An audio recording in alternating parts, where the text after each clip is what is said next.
Ladies and gentlemen, welcome to the right time. My name is Bomani Jones. Thanks for listening wherever you get your podcast. Rate us, review us, give us 5 stars. You only give us 4 stars. I'm inclined to believe you are a hater. It's that time of week where you have a guest join us, coming to us live from Milwaukee, Wisconsin. Yahoo Sports on Vinnie Goodwill. What's going on, man? Man, Milwaukee's the city of champions this morning. They should be feeling real good about themselves. I can't imagine how good they feel about themselves, man. Because you got to remember, I'm sure Milwaukee was happy, when the Packers win something, but it's not the Milwaukee Packers. It's the Green Bay Packers. This is the first thing they've won since the Bucks, right? And it's 2 hours away. You know what I mean? That's a whole different ball game compared to having and that's like a cold weather thing. These people were outside like it was Lambeau Field last night. 65,000 people hanging from light poles and all that type of stuff. I mean, don't get me wrong, there were some troublesome things last night. Yeah, they was out. You talking about they out there like it's Lambeau Field. They out there like it ain't no goddamn pandemic. I was looking out there, I was just like, look, that ain't 65,000 people with no vaccine passport. And it's outdoors, so that, certainly helps. It could be worse. But I was looking at that I don't know if y'all heard, man, but it's a Delta variant. They also, for those who don't know, I'm not trying to pick on Milwaukee right now, but this is a factual point, that it is the most segregated city in America. And apparently they did not send out no Deer District invites to them other parts of town. I looked out there. I was like, look at all those hands up. I see a single brownish one at all. I ain't even seen nobody looking like Justin Jackson. You know what I'm saying? All I saw was just wow. You think Milwaukee didn't have no black people at all. Wait till you find out Latrell Sprewell from there. No, you know what it is? Sometimes you do see black people out there. I saw them when I was walking in. Some of the black people were there quite early, but they were more like spots, Dalmatians, 101 Dalmatians type of thing. You know what I mean? It wasn't they were just out. They were sprinkled. Yeah, see, I don't fully understand that myself, and maybe they got a law against that about Milwaukee. But if I'm going there, they're 65,000 strong, and they be drinking up there, so all the things that could possibly happen. I ain't coming with a sprinkle, baby. I'm coming with I don't even know what to call it. It'd be like chocolate chip, but then there's also chocolate chunk. I gotta come with a chunk. I got to bring a squad. Yes, and there were a couple of shots fired last night, which is I don't think there were any casualties, but there were shots fired and some people getting sent to the hospital. So, but to your point, if we're not there, we can't get blamed for it. Can't put that one on us, y'all. Nah, I'm gonna tell you why I ain't going to that circumstance. Again, as I mentioned, it'd be a whole lot of drinking going on up there. Them places with the French, the French lineage. When LSU went up to play Wisconsin at Lambeau Field a couple years ago, they ran out of beer. They ran out of drink because people, granted, LSU, Louisiana is its own unique sort of animal. Yes. But I don't want to be out there because that kind of night, especially with so many reasons, so many people to be happy, that's the kind of night that, you know what that turns into? Some sweaty dude coming in out of nowhere. Y'all talked a little bit that night. He come put his arm around you. Look, man, I know you're black and I'm white. Now I'm not gonna lie, I don't like every black person. There's lots of black people, but there's lots of white people I don't like too, Yeah, that's a perfect night for that kind of situation. Or the Riley Cooper situation. Yeah. Well, yeah, that's possible too. That's possible too. I tell you this though, is another kind of night. If you go home by yourself, that was your choice. There were a lot of unintended consequences, I'm sure, that occurred last night. I think that's the phrase that the NBA likes to use. It's like a big old wedding. like a wedding that went really, really well and had really, really, really good drinks, right? And it's not just everybody has a fighting chance, right? Everybody's got a chance. Yeah. If it don't work out, it's your choice or your fault. One of the two. No, you saw a lot of that last night. Yeah, I think there's a lot of alcohol being consumed because it's Milwaukee. And now you think about it, I'm like, damn, why do they drink so much beer here? And I'm like, oh, because it's Milwaukee. It's what cold. What else you got to do? But this is the summer, it ain't cold. It was 89 degrees at noon yesterday. Yeah, but they used to it. I was just saying, they used to it. You know what I'm saying? This is kind of the habit. But that cold, that right there, that's how you save on your heating bill right there, right? One shot, 1 degree. Maybe that's the premise that you can roll under. No, you know what's funny is that watching these people last night, people hanging from light poles and stuff like that. And I don't know if you guys see it during the finals because I don't get a chance to see the replays, but they literally have every quarter, they literally show someone chugging 16 to 20 to 32 ounces of beer. Like, Oh, that's what I'm saying. It's like Kiss Cam. You know how Kiss Cam's like the most annoying thing at an arena or the wedding, the marriage proposal? Here, there ain't no marriage proposals here. Ain't no Kiss Cam. It is watching people eat in reverse. Bomani, you heard me say that right. Watching people eat in reverse. And the beer drinking and the chugging. And y'all wonder why Aaron Rodgers trying to get up out of here? Yeah, remember that time they tried to get Aaron Rodgers to do the chug, and he was like, "Y'all way too classy for this. Like, this is not going down." But man, so people don't know, finals come up, you actually got to go places, you be busy. But otherwise, we do about a good hour. Like, we basically do a right time episode with Vinnie pretty much daily through the course of the playoffs, right? Like, just bounce some ideas, see what's going on here. I don't think you or I was down on Giannis at any point in the ways that other people kind of got down on him now. I say this, though, that was hater-proof last night. That dude put up a nifty.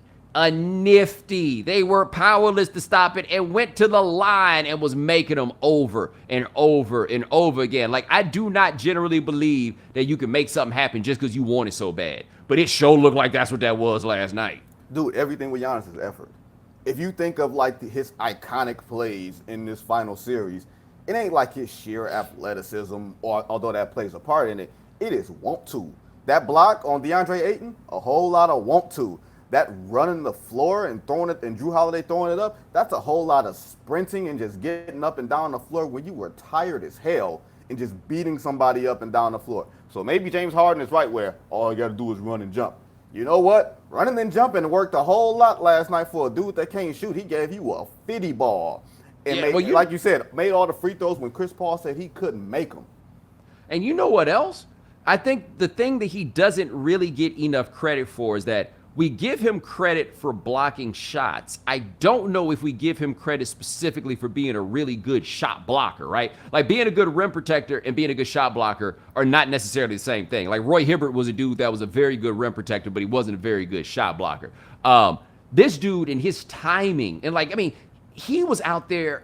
I would have been shook if I were the Suns looking at some of those plays that he made coming from the weak side and just pitching people's shots out of there. Like, this was a LeBron James type of one-man tour de force, right?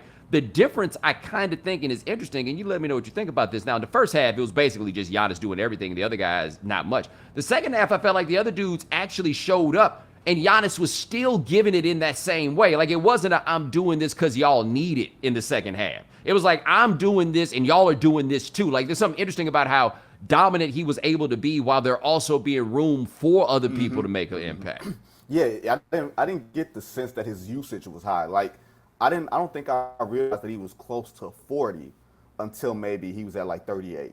Like, because it didn't feel like he was just dominating the game in such a way that there wasn't enough oxygen in the room. And I think you saw it in Game 5 where all three of them played well together, and we hadn't seen that in that series. And the question was, well, Drew Holiday plays a whole lot better when, Giannis wasn't around. And I'm like, yeah, Drew Holiday plays a whole lot better when he ain't got to chase around Chris Paul for 40 minutes out of the ball game. You know what I mean? Like, let's use some common sense here. And I think that's a really good thing about Giannis is that there's not this feeling that I'm scoring at the expense of you, that I'm excelling at the expense of you, that you don't have to suppress whatever you're good at the, at the behest of me.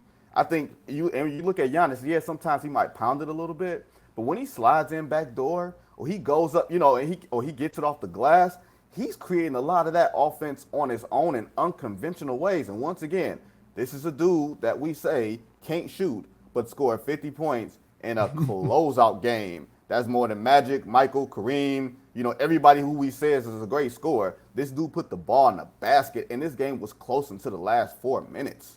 And so the NBA prioritized shooting in the last 20 years, really, the rule changes and everything else. Yep. The least interesting way that you can score is a jump shot. Like, let's be honest about that. In terms of, watching it. Like, you get impressed with somebody get a whole bunch of shots in a row, but, the least interesting thing that somebody can do to score is, make an open shot. It's like, okay, cool, good for you. It had to be done or whatever. But, in the old NBA, of course, the rules are made a little different where shooting is so prioritized that I can't say this all the way. But I used to say, ain't no more overrated skill than having a jump shot. Not that having a jump shot isn't good, but having a jump shot is something you have if you need to have a jump shot. So, PJ Tucker, now NBA champion. I don't know how well you remember his time at Texas. PJ Tucker, and a lot of you will not be able to remember this, it's been 15 years now. PJ Tucker was Big 12 Player of the Year as a junior on a team with sophomore LaMarcus Aldridge. And there was no question that PJ Tucker was the best player on that team. And PJ never did anything outside of 10 feet because it never came up. Dwayne Wade, who never had a three-point shot because he didn't need a three-point shot. It never came up. Some guys don't actually need to have that shot. And so, I felt like early in the postseason, dudes are sliding in, taking those charges on Giannis, and that was the part that he had to, figure out how to adjust to, because that was now they're figuring out how to stop him because they're willing to get in front of him in a way that they wouldn't do in the regular season. Either they quit that, or he just decided, I'm going to come up with something else. But he just showed up from the second half of Game 2 on. He put up a historic performance. And remember, leading into Game 1, we didn't even know if this dude was going to play. Right. We were sure he wasn't. I was positive. When I saw that, the media days and everything else that happens right before the finals, they're like, well, Giannis is excused because of his uncertain status before Game 1. And I was like, oh, that's a signal that he's probably not going to play. And then when he does come back and play, it don't sound like he's going to be like himself because his knee turned the other way. Did y'all see that? I was in Atlanta. I heard a man scream from halfway across a building. You don't forget those screams. You know what I mean? That's like if I was in the building or if I was in the room when Willis McGahee's knee got hit. Remember that during the national title game? Was that Willis McGahee when his knee got turned? Yeah. That would have been seared in my head for the rest of my life. Watching Giannis and hearing that, I was like, oh, man, he's done for the playoffs. This is Kevin Durant all over again. And then this dude becomes bionic, man, and decides to give you 240 balls and says, nah, I'm straight. Clearly, y'all ain't believing. I'm going to give you a 50 ball on the way out. A nifty! Against Jay Crowder and DeAndre Ayton. Dudes had nothing for him. Nothing. Look, some people in the press box were saying, Monty Williams should do something different. Like what? Put himself out there? Yo, DeAndre Ayton had his welcome to the big leagues moment in this one, right? And he deserved all the credit for how well he played coming up to this point. But there's another step. We saw that happen to James Harden in 2012, for example, right? It doesn't happen to all of them, but there's steps in this voyage. Devin Booker stepped up in these finals in a way where, it seemed like there was a little stretch there where it was yo, does Devin Booker know? You're young. This is the first time you've done this. Cat stepped up. DeAndre Ayton just wasn't quite there yet and wasn't quite ready to make that level of contribution. And so Chris Paul, who played pretty well yesterday, it's basically him and Devin Booker. Who else did that team have that somebody would say that you can count on? Not much else because you didn't get the opportunities weren't there. And Jay Crowder hit a couple of shots, sort of to keep it basically from going overboard, right? Right. 8, he hit a 3 to push it to 5. He did just enough to make those guys sweat a little bit. You know what I mean? To prevent this thing from literally just being blown up in the third quarter. But other than that, and I felt like, to be perfectly honest, this is a game where Monty Williams should have, if he had the personnel, to say, Chris Paul, I need 35 from you tonight. Yeah. This is the game where you say, you know what, this is Game 6 on the road. For us to get it back at home for Game 7, I'm going to need 35 out of you tonight. Not saying I'm going to need 35 from Devin Booker because that looks different. Devin Booker can get you 35 without you asking for it. Chris Paul's going to get you 35 and it was going to look different and feel different. Couldn't do it. Yeah, Chris Paul going to get you 35 if that's the plan. Whatever the plan is, Chris Paul going to carry out the plan.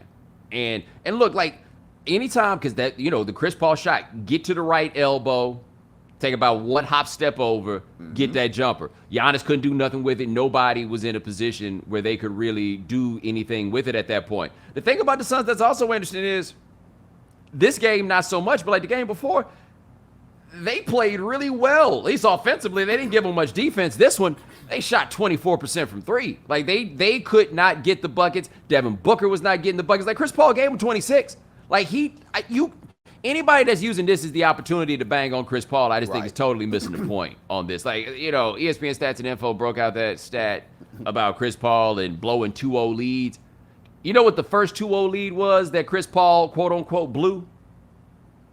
2008 with the Hornets, and they were playing the Spurs. Wow. Like, yo, man, what are you talking? It was amazing that team got where it did in the first place, basically entirely because of Chris Paul. Like, the discourse that we have now just requires us so much in a different way than I recall in the past.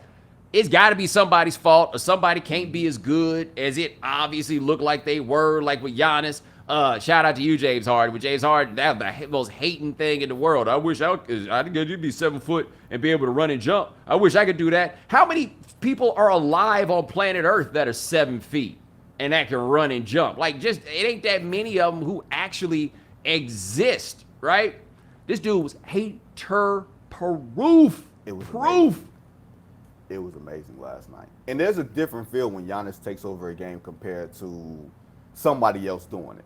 You know, when Giannis is taking over a game, you look up and it's like, damn, he got 10 rebounds now? Damn, Right. he got 35? Like, you remember a couple of shots. You remember a couple of putbacks, but you don't try to put it all together because you don't think of Giannis as scorer, right? When you see scorer, you're like, okay, Devin Booker just ran off 7 straight or something like that. You Right. feel it in a certain way. So then you start paying attention to the numbers. With Giannis, this dude is out there just playing. Yeah. And all of a sudden he's accumulating stats, but he's doing it in the context of, look, man, this needs to be done. Who else gonna do it? Me. Yep, it's not pretty, right? Right. But it's still amazing. Like, when you really get down to the bottom of it. And I want to give him credit. I don't know if I want to say credit, right? There are many different ways to build a champion. There are many different ways to carry out your career. You know, there are just many different ways to do that. This dude bet on Milwaukee, and Milwaukee bet on him. And it came up golden, right? Like, this is for everybody on your small market. The guys won't stay there. They'll stay with a competent team. And so they had these discussions in the offseason. After they didn't get there, they went and made that move to get Drew Holiday, and they built a champion, right? A champion, by the way, with the point that Jalen Rose made, that if you think about it, you see it, but you don't realize it. They only got 1 lottery pick on that whole team. Wow.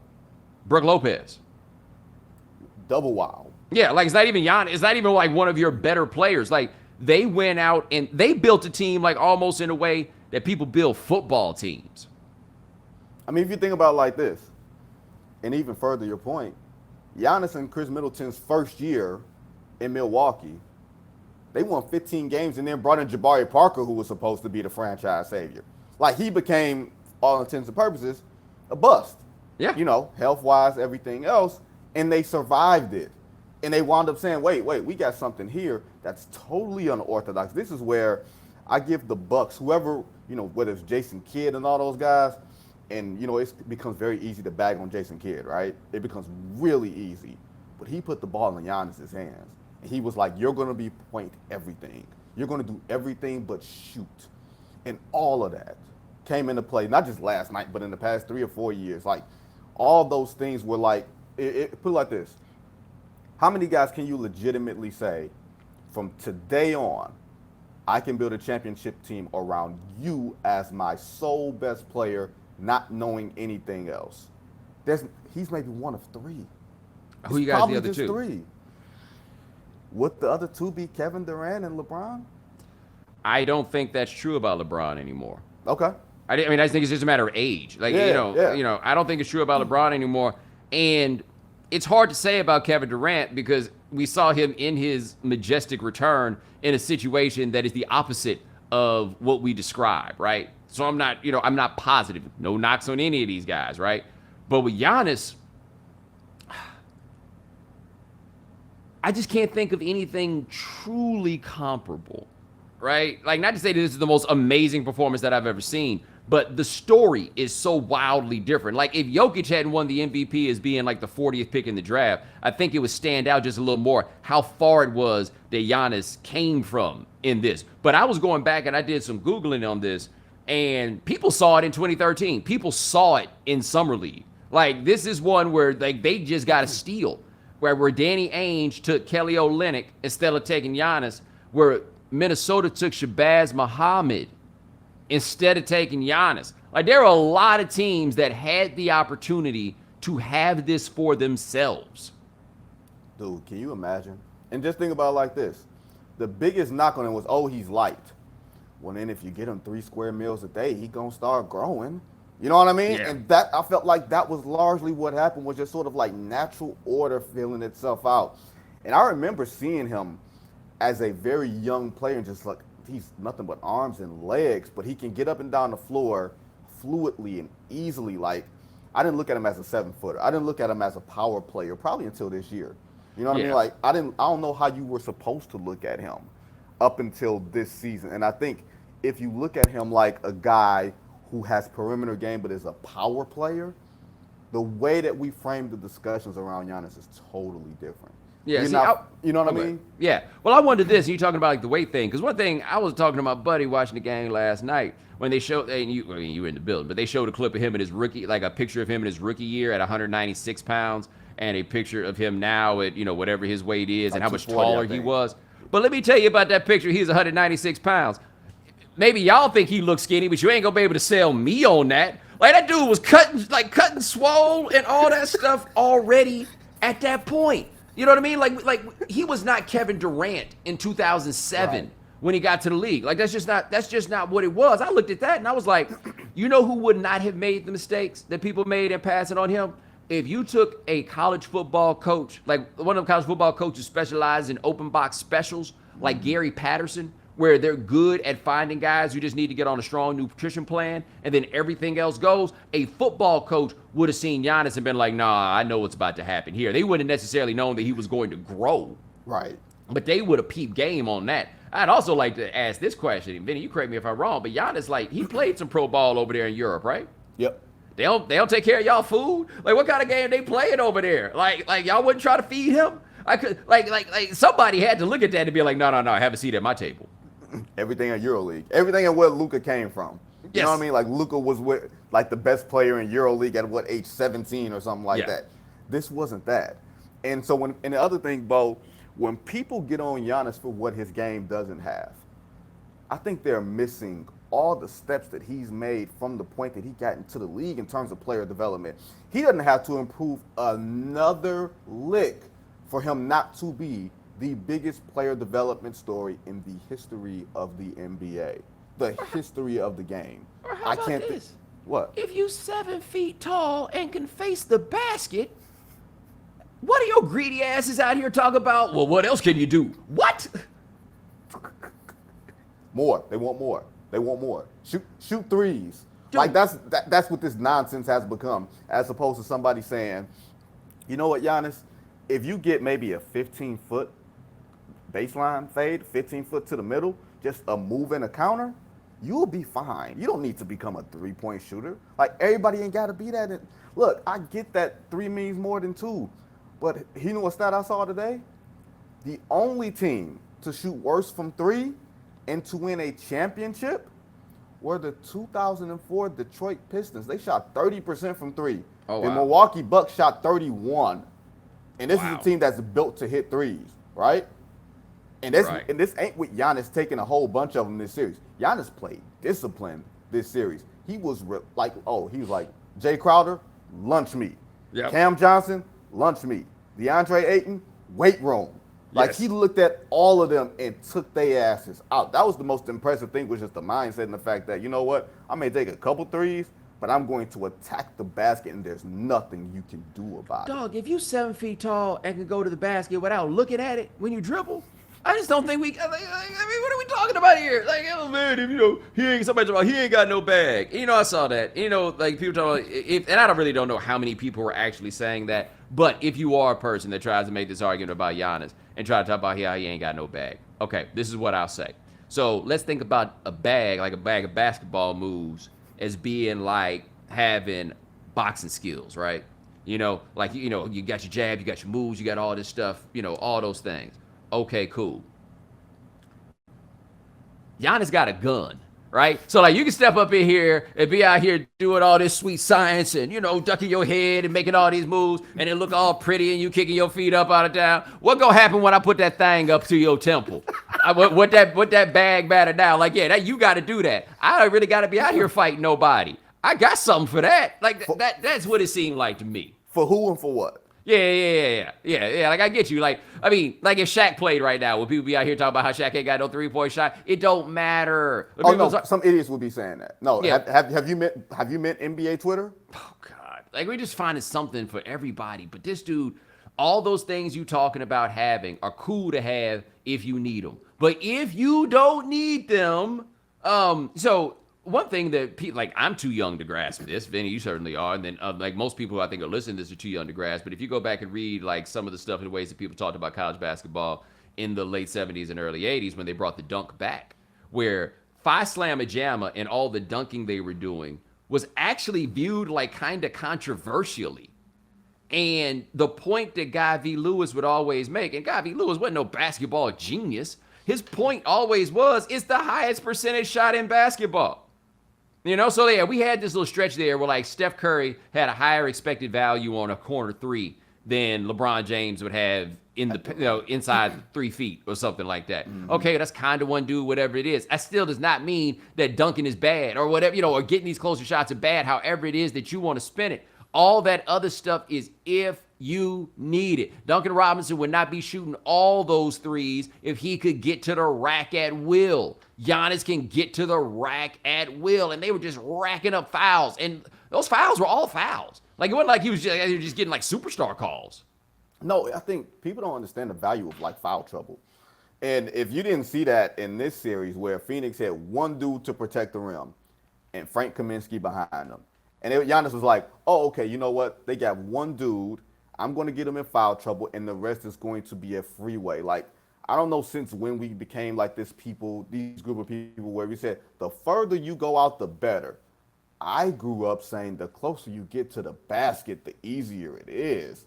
Like, I remember asking Isaiah Thomas once, the only Isaiah Thomas that actually counts in a conversation like this. I remember asking him, like, if the three-point shot was, as prevalent in back then, what would you have done? He said, I would have gotten every layup possible because the lane would have been wide open. Why would I be out there shooting threes when it's these layups to take? And that dude was 6'1" going in there in the trees. What you think the game's supposed to be for a 7-footer who's long and quick twitched and has just as much quickness as he has power? Yeah, take your ass to the basket. What are we doing here with our basketball sensibilities if we're looking at Giannis and saying, you need a jump shot? I tell you who decided that being able to shoot it from far away was the coolest thing in the world. People who could never get to the paint. That's who came up with that premise. People who could never dunk. That's who came up with that premise. Like, we need to make the game something that feels a little bit more like something I can achieve, And, Bo, I could never dunk. Like, you know what I mean? I ain't sitting somewhere acting as if I'm a high flyer. But I'm going to tell you like this. The game was a lot more fun when I was going to the paint. No, I mean, but like going to the paint is like, but it was always prioritized. And see, what's happened now that's just a little different is, I would not say that going to the paint has not been prioritized, but it's only been prioritized if you get all the way there. Like what we are seeing, I think, with basketball, and this happens just kind of like as systems reach equilibrium, right? And so it went so hard on threes, dunks, and free throws that the mid-range then became more attractive because the shots became more available, right? Because that became the open spot on the floor. Like, if we try to run everybody off the line and then stop everybody when they get into the paint, then there was going to be a point at which that was going to be it. Like, we talked about this with football before, that at some point you're going to see the return of power football because you're going to see a bunch of defensive tackles who aren't big enough to play against the run because they got to get in small linebackers because they got to play against the pass, and they're going to get so good at playing against the pass that now we're going to run it down your throat, and then there's not going to be anything that you can do about it. Like, I wonder if there is some measure of, like, market correction that's starting to go on there. But I want to talk to you about this because I mentioned it before about them only having that one lottery pick.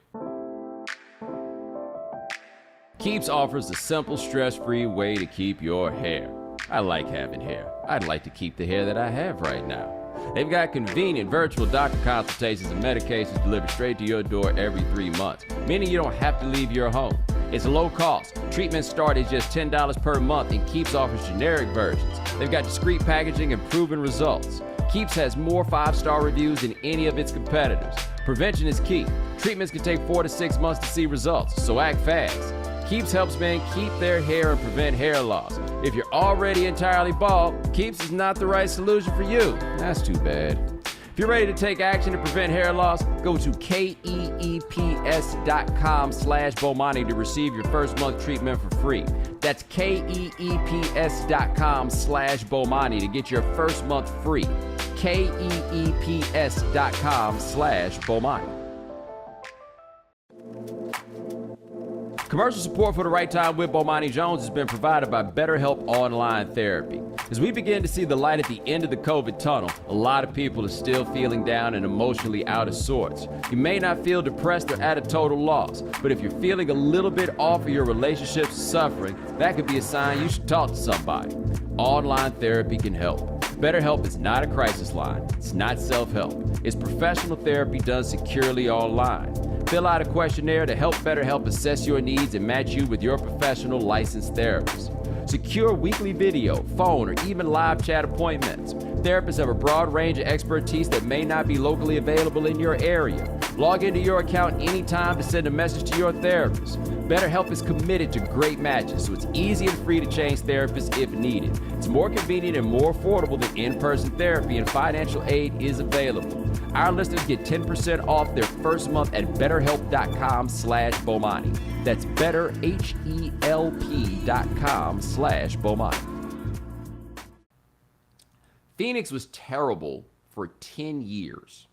10 years. Getting all those picks, getting all the players that came with those picks, and remained terrible. And I'm doing highly questionable today, and one of the questions that's going to come up is, did Giannis prove that you don't need a super team to win a championship? And let's go back to 2013 was the last time that the Heat won a championship, with that LeBron, Bosh, Wade thing. Yep. 2014 Spurs, Yep. Not a super team. Nope. Nobody would say that. 2015 Warriors, not a super team. Nope. Right? At least not by any conventional definition that anybody would use. They were just really, really good, but not a super team. 16 Cavs, I feel like we can call them a super team, but in the end, how good was Kevin Love really? Well, and once again, what defines a super team? Is it 3 superstars or is it 2.5? Well, see, the thing to me about it is, I think 2.5 counts, but I think the idea of the super team is like the idea of a super group in music. Like they were already stars before they wound up on the same team. So like I would say that the Brooklyn Nets, for example, right now would count as one. I don't think I would say that with the Lakers just because it's LeBron and Anthony Davis. Like they just went and got one guy. But like the 2019 Raptors, Nope. not a super team. Like there's so many different ways for you to do this. Keep it in mind that Heat super team, 2013 was this close to them having to break the whole damn thing up. This close to that happening. When they played in the finals in 2012 against the Thunder, we would not have called that a super team because they drafted all those guys in successive years, right? So we would not have used that term.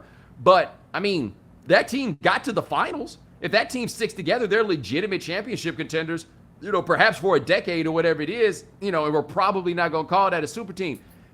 There's so many good basketball players now in the world, and you can get them at so many good places, so many good picks. So, like, who would we say this postseason, who the best players of the postseason were? I think we say Giannis, Yes. certainly. Yes. Devin Booker got his way onto that list. Yes. Paul George. Yes. Kawhi Leonard before he got hurt. Yes. None of those guys went in the top 10. Did Paul George go 10? He went 10. Oh, that's right. My fault. He went 10. Yep. Booker went, 15? Yeah. Booker was like 14 or 15. He was right there in that same range as Giannis and Kawhi, who went 15th, and Giannis, who went 15th. Again, the MVP is a dude who went 40th. You go look at that Raptors team and go up and down that. It's not like they had like a bunch of high-level draft picks who were like really talented but just never became that guy. They didn't have those dudes. Like, who on that Raptors team looking back at it, was like the highest draft pick that they had. I can't think of anybody. Nope. They out there getting it from Fred VanVleet. Kyle Lowry was a guy that went in the 20s. Yep. Like we said, Kawhi went 15. Serge Ibaka went late in the first round. Like, I mean, granted, they didn't go. Toronto was not the team that drafted them, but you get my point. Yep. It's so many different ways to build a squad right now and so many good players that it ain't really no excuses for a whole lot of people. Like Milwaukee winning this, and Milwaukee and Toronto winning is like, I ain't trying to hear your small market noise. And before my Canadian brothers and sisters say anything, I'm not saying Toronto is a small market for real. I'm saying we Americans. And so we act like it is, right? Mm-hmm. Like there's an issue, like they're different. Toronto, for purposes of this discussion, kind of counts as a small market or whatever it is. Phoenix is not a small market, right? But I guess that's always been a place that's been fairly attractive, like to older free agents, if anything else. But Phoenix getting to the finals. Everybody got to be on alert. Like, I feel like Milwaukee winning should be like that time Wake Forest won the ACC in football in 2006. Half the conference fired their coaches in the next couple of years because ain't nobody had no damn excuse. Wake Forest won the ACC in football in 2006, and by 2008, Duke was like, yo, we out here embarrassing ourselves. You know what I'm saying? We got to tighten this up. Yeah. No, there is, you got to think, who created this argument? We got to go back to the root of it. Who created the argument that we can't win unless there's a super team? A bunch of punk ass GMs. Yep. Like, let's be perfectly honest here. What happened was the archetype was, you tell me if I'm wrong if I'm going back. From the 90s, from expansion, let's say from 24 to 30, right? After it became a 30-team league, there wasn't enough talent for the teams. Yeah. And then after Jordan and all those guys went out, there was kind of like this lull of top level talent. Like if you pick a year, let's pick a year and say 2007, right? That was the first year LeBron got to the finals. If I named the 5 best players in basketball in 2007, how would they match up to the 5 best players in basketball now? Right. From a top level, you know what I'm saying? I mean, there's a legitimate argument that in 2007, the best player in basketball was Dirk Nowitzki. And we're not saying Dirk's not cold. I want to be very, very clear about this, right? Bo, you're gonna get us all types of aggregated today. You do realize the hive you are pissing off. You ain't I'm not off saying Dirk that. Hive. You ain't pissing off Dirk no, Hive. I'm saying there's an argument. Like, I think that the 2007 postseason, if you thought Dirk was the best player in the NBA, and then LeBron did what he did, and Dirk did what he did in that postseason, then it was handed off right there. But that's what we're saying though. But who the top 5 players were, I don't know if we put Dirk Nowitzki now, as good as he was, I don't know if he one of the top 5 players in the NBA. Dirk in 2007. Still, I would say the only reason I would say yes is just because he could score literally from everywhere. Right. I'm with you, but I'm saying, but I don't know, right? Yeah. Like I'm not saying you're wrong, right? But I don't know. But that is to give, like, Tim Duncan was a top 5 player at that point, and that's kind of the beginning of the decline of Tim Duncan. And Tim Duncan was really, really good. But in fact, I think top 5 is probably not the best way to put it. The top 10 now is so much deeper. The top 20 is so much deeper. Like, if you really lined up all the players in the NBA, like, in fact, I'm going to do this right now. I'm going to go to Basketball Reference while we're here, and I am going to look up. I want to see if there's a name that you pull from this year. If you're looking up this year, you looking up this year or 2007? I'm looking up this year, and what I'm going to do is I am going to sort the league by win shares. Okay, right? Even before you go there, I'm going to ask you a question. I'm going to just ask you a random question. Because here's a guy we don't think of as being a quote-unquote playoff carrier yet. Zion Williamson in 2007, where is he? A comic book? And think Zion doesn't register in that way this year, right? But in 2007? I don't think people realize how good Zion Williamson is, by the way. Like, I think that has as much to do with us being morons as anything else. But you're right. Zion Williamson, with the season he put up now, he puts that up in 2007. Oh, goodness. And actually, I think Zion might have been even better because you could be more physical with guys then. And let me tell you something, brother. Good luck with that. Oh, you want to push me around? No. I'm going to push all y'all around. All y'all around. 27-7 on what, 60% shooting? Can you imagine Can you imagine what someone like Don Nelson would have did with Zion friggin' Williamson in 2007? Oh, goodness. Like, all right, so here's what I'm going to do here. I've sorted the league by win shares per 48 minutes, right? Because I try to do it by win shares, but all the guys missing all that time just kind of, skewed what this is. And so it's a little tricky because some guys overpopulate in the sample on just how well they come up on this particular statistic, but it still gets you a bunch of guys. So like Montrezl Harrell is number 7 and Jonas Valanciunas is number 8, and none of us think that they are in the top 10 or even top 20 players in the NBA. Like Enes Kanter's at 14, right? So I'm acknowledging the weaknesses that we have here, but it does allow me to look up and say something like Bam Adebayo. Is he a top 20 player? Yeah. He might be, but we don't know that. Right? Think about all the things that guy can do. And we're not sure. And he might be a top 20 player, right? We're not positive. Trae Young, probably not a top 20 player in the NBA. Now, speaking of guys who made a star turn during the playoffs. Yeah, but I don't know. I still don't, because he's such a terrible defender. I just don't know. Karl Towns, probably not a top 20 player in the NBA. And I got a lot of criticisms of Karl Towns, but if you're a top 20, you feel where I'm coming from, right? Yeah, put it like this. Let's just say I'm going to just name guys and you tell me definitively, just off the top of your brain, because I'm not looking at anything right. I'm just going off the top of the brain. You tell me definitively, top 20 player right now. Giannis. Yes. Kawhi, a healthy Kawhi. Yes. Paul George. He's in there. He's around. LeBron and Anthony Davis. Yes and yes. Steph Curry. Yes. Embiid. Oh, yes. Jokic. Yes.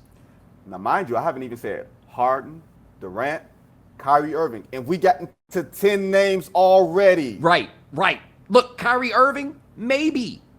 And that's not an insult to Kyrie Irving.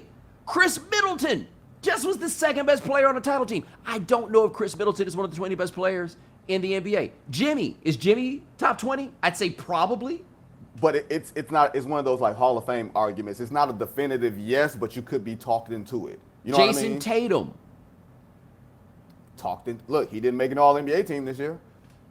That's what I'm saying. Like, that's how many good players there are in the NBA. Luka Doncic, honestly, I think he is a top 20 player in the NBA, but you could make a case that he's in the let's talk about it.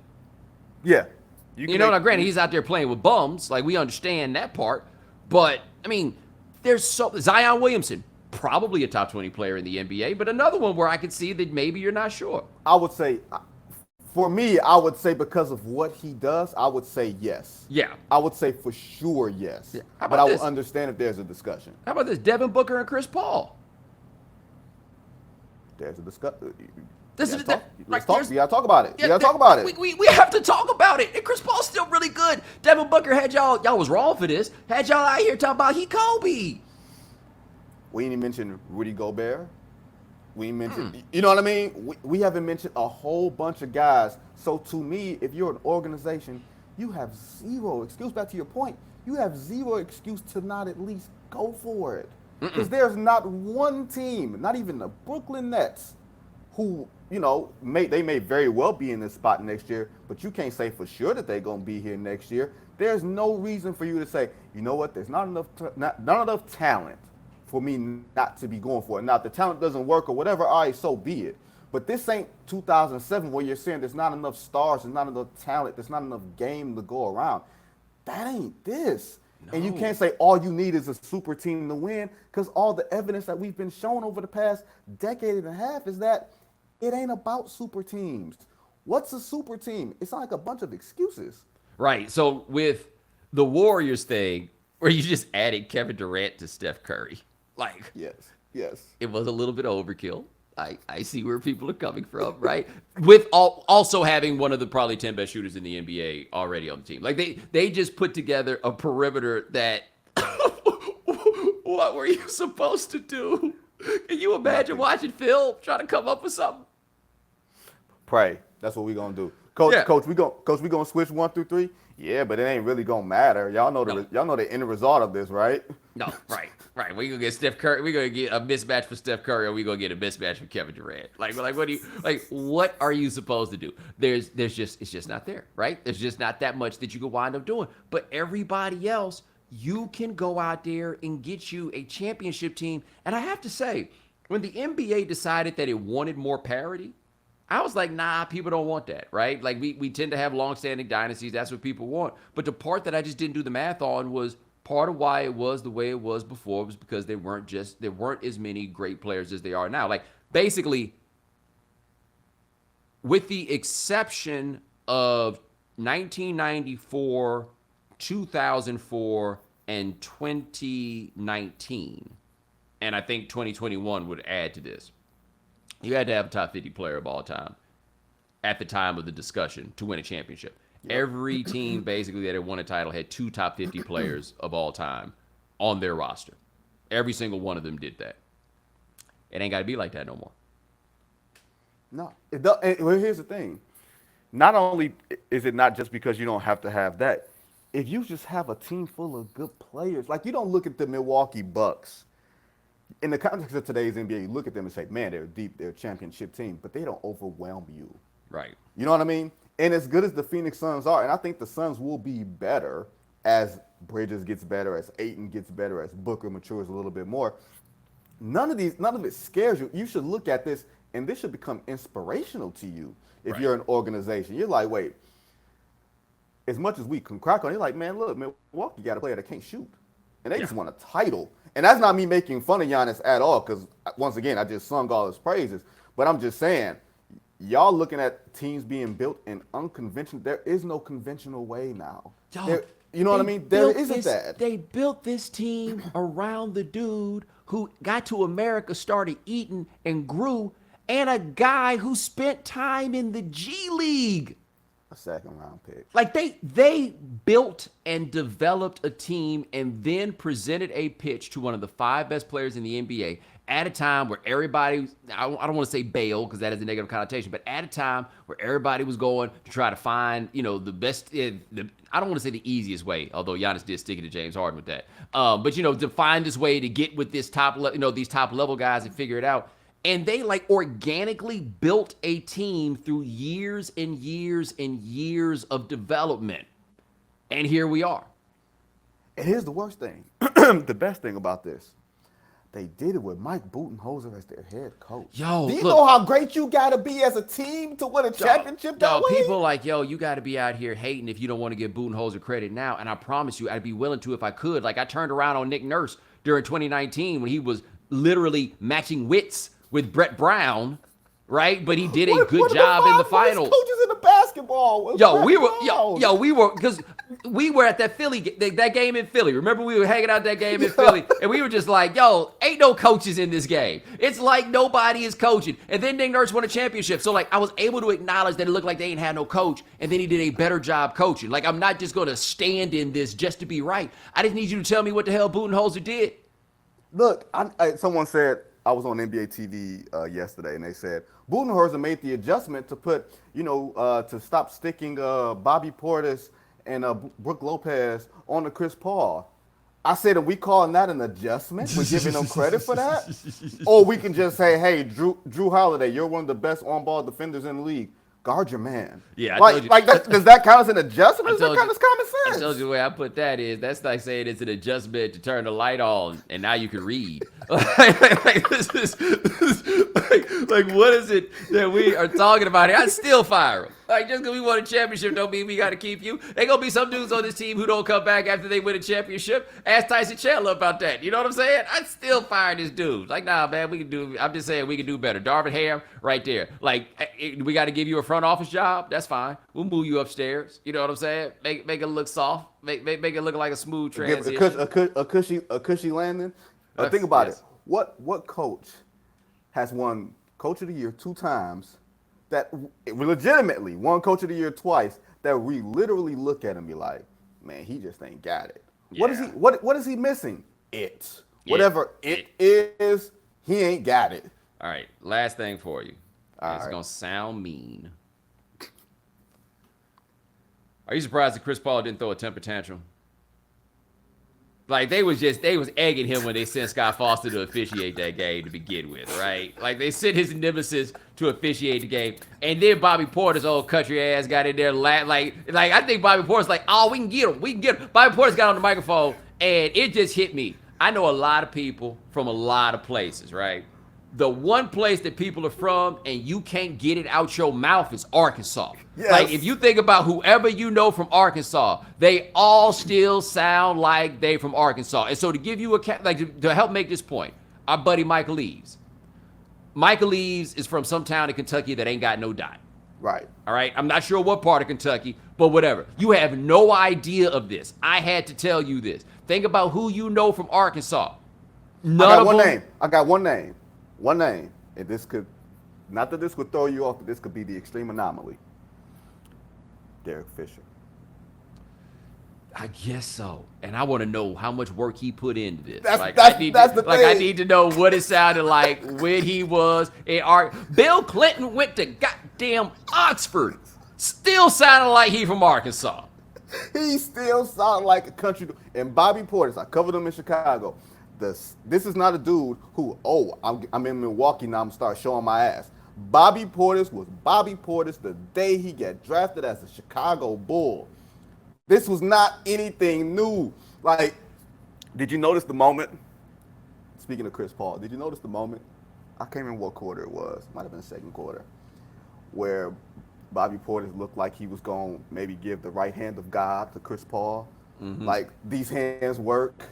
And I wonder if there was a look on Chris Paul's face that's like, no, I don't really think this is what I really want here. No. I don't think this is it. I didn't see your movie. Let me go mess with Scott Foster again. Yeah, like I didn't see your movie, but I heard about it. You know what I'm saying? But now Chris Paul, like none of this is on Chris Paul, whatever it is. But I was kind of hoping, because I have literally seen Chris Paul jump up and down and stomp his feet before. Like I was kind of hoping to kind of get a repeat of that one, because I mean you could see toward the end he was just like when they called that timeout when they was down by 8 with like 19 seconds left. I'm down by 7. What you calling up a 7-point play? Why y'all still doing this? Don't y'all want to go take showers? Like, don't y'all want to get clean and go home? Oh my God, Chris Paul wears it on his face. Yeah. Press conferences during the game because he can be articulate and charismatic, but when he is in a mood, he can be short. And I don't mean short as in I can see the top of his head short. I mean short as in 3 words or less. You know what I mean? Like this ain't the dude who can wear an attitude and wear it okay. You know what I mean? What, Monty, what you doing calling this timeout for and gathering us together at the center of the court to tell us you love us? You can tell us that in the locker room, man. Let's get up out of here. We ain't got time for this. You know, it's been a long season. It's been a long night, Monty. It's been a long night. I'm trying to get up out of here, right? You know, and Rachel, that's Anyway, Rachel asked Chris, like, how does it feel? And he was like, it feels like we lost people. Like, that was a terrible question. No, that was the question to ask, right? Like, this is Chris Paul in this moment after all this time. You could try to poke and prod and get to the bottom of it, but just generally speaking, the question was, how do you feel? You know? Yeah, I wasn't in the room with him because I was, like, watching Giannis try to smoke a cigar in a whole nother room. But when I heard that, I was like, yeah, that's kind of, look, how we determine something being a good question or a bad question is wholly dependent on the quality of the answer. Or 90% of the time, it's dependent on how good the answer is. Because sometimes you just throw it out there, and if Chris Paul laid his soul out there for us to see, we say, great question. But because Chris Paul went Chris Paul, it was like, oh, no, that's a dumb question. Not really. That's the question to ask. Well, also, people don't know this. This is the last thing we do because I know we're coming up on time. You've been here for this, and this is just, you can't explain to people.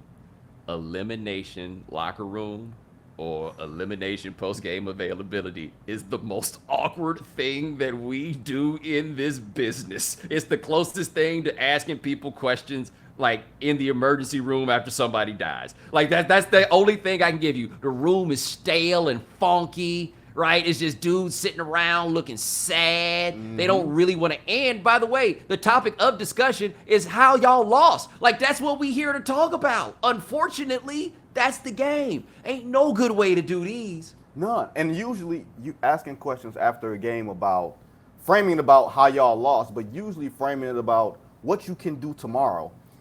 tomorrow is October, bruh. Ain't nobody trying to talk about October. You tired, you frustrated. Here's the other part that I don't think people give a whole lot to. These locker rooms are close. So you're hearing these dudes celebrate.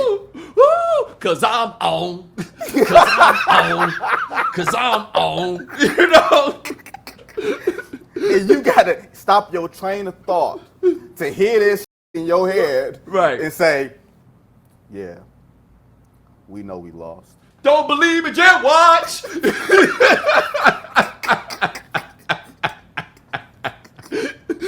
They over there playing whatever the new jam is, right? Like whatever is hitting right now, they over there playing it. And we hear it too, so we asking the question. We try to get the pause in between, like, man, that's kind of jamming back there too. I wonder what they doing in there. Chris Paul, how bad does it feel right now? Louis Knapsack, well, I'm holding all the work, yeah. What you know about that? What you know about that? And on that note, ladies and gentlemen, that is Vinnie Goodwill. Check him out at Yahoo Sports. It's been a great season on this. I imagine we'll see you before October, though. We're going to have some free agency or something else happening. You know what I'm saying? Yeah, a whole bunch of free agency. Yes. Well, ladies and gentlemen, thanks so much for joining us here on The Right Time. We do this 3 days a week. Abe Bassane and Dave Presley handling things behind the scenes. Thank you, gentlemen. Remember, follow The Right Time. Rate us, review us, give us 5 stars. You only give us 4 stars, I'm inclined to believe you are a hater. And we'll talk to you guys in a couple of days. Take it easy.